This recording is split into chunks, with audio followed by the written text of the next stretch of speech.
Doing well, just getting things started. Thanks Right for on. Well, reaching. It's been almost maybe close to 10 years since we last yeah, it was recorded. 2015. Yeah, yeah. I was just looking back on that. That's wild. So much has happened since then. Certainly. So, are you in New York now?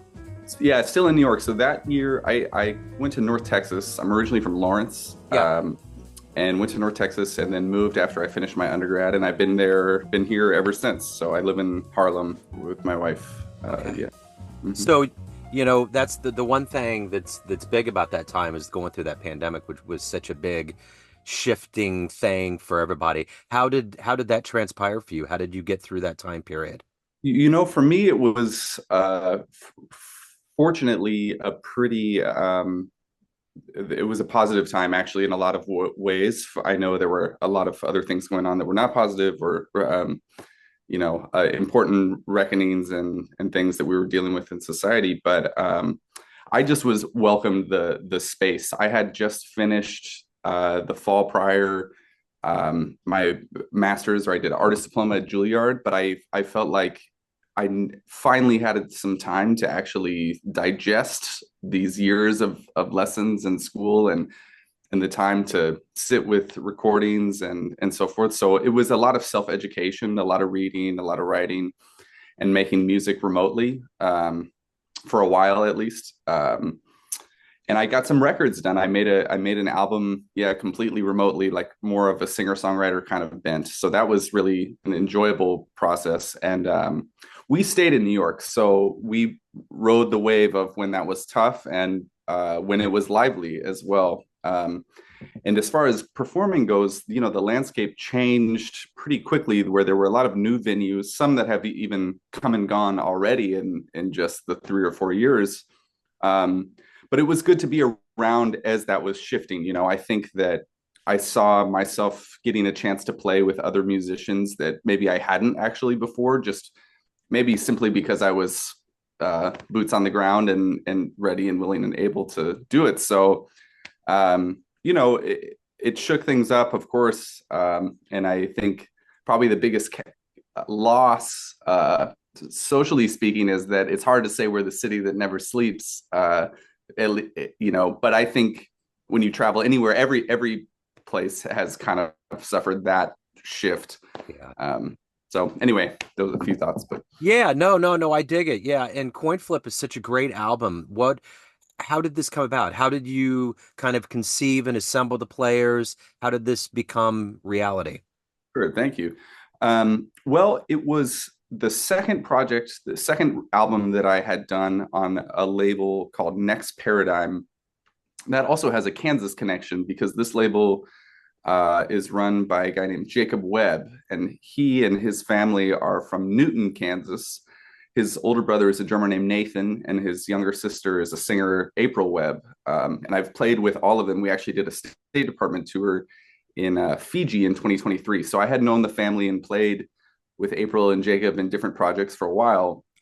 So Jacob wanted his label is a smooth jazz label, but he wanted to expand his artist roster into the straight ahead realm. He had been pursuing specifically like radio charts with a radio promoter relationship.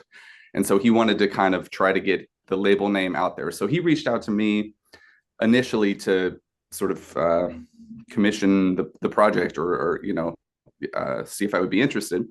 And the first recording was actually my previous trio record, called Time and Again. So that was on the label, and then this was kind of the follow up. He said, "Hey, it went well. We made the Jazz Week radio charts and that sort of thing." So he wanted to try again. So for the first record, I played with Ben Wolf and Terry Angoli, people that I had wanted to work with for a long time. But this second lap around, I thought I wanted to play with people that I had been playing with most regularly in New York, most frequently. So Diego Ramirez, the drummer, and Tamir Shmerling were natural choices. We both play together with a trumpet player named Wayne Tucker, at times, multiple times a week for the last several years. So even if we were playing somebody else's music, there's kind of a bond that you build through that. And so they were kind of natural choices. Yeah.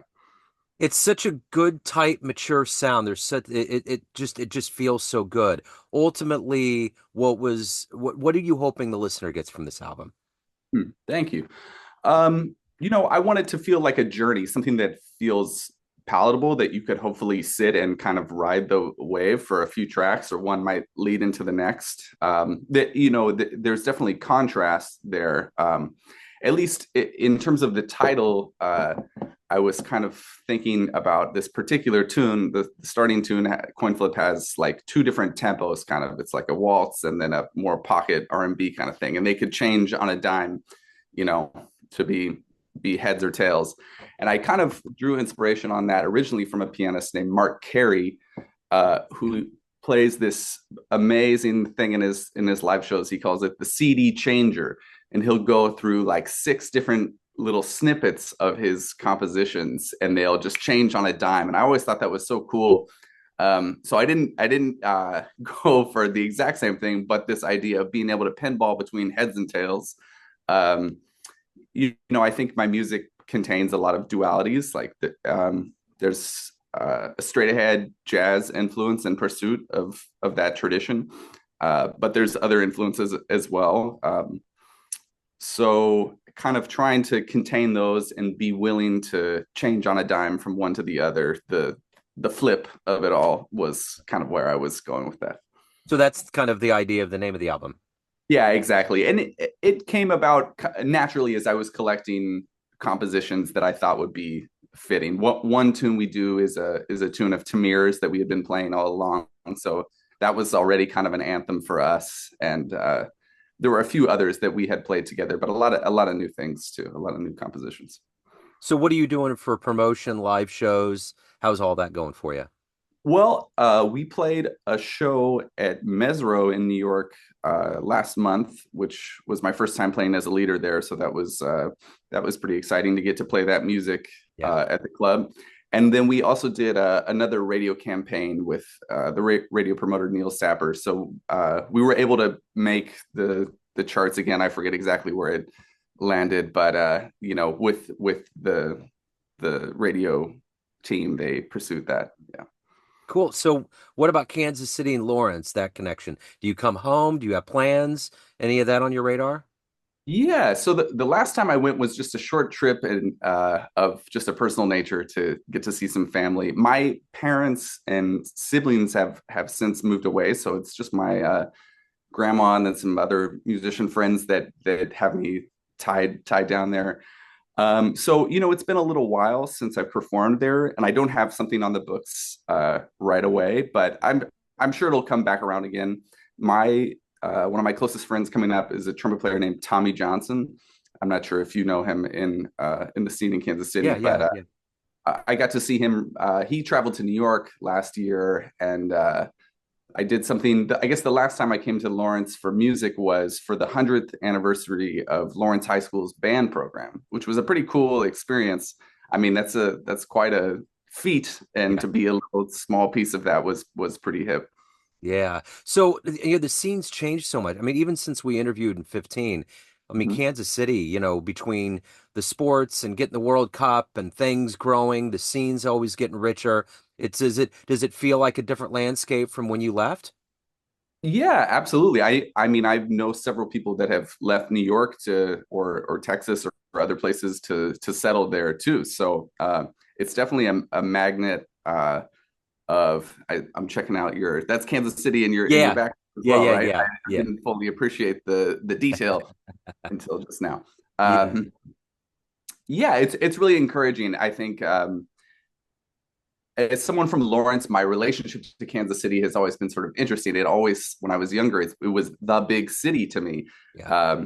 And so to see it continue to grow while still having that endearing quality of the people that we all feel, accustomed to is exciting. And I'm rooting on. I went to the Royals game that they won against the Yankees actually up here in Okay. New York. So Oh, cool. Very cool. and, tapped in still on that front. Yeah.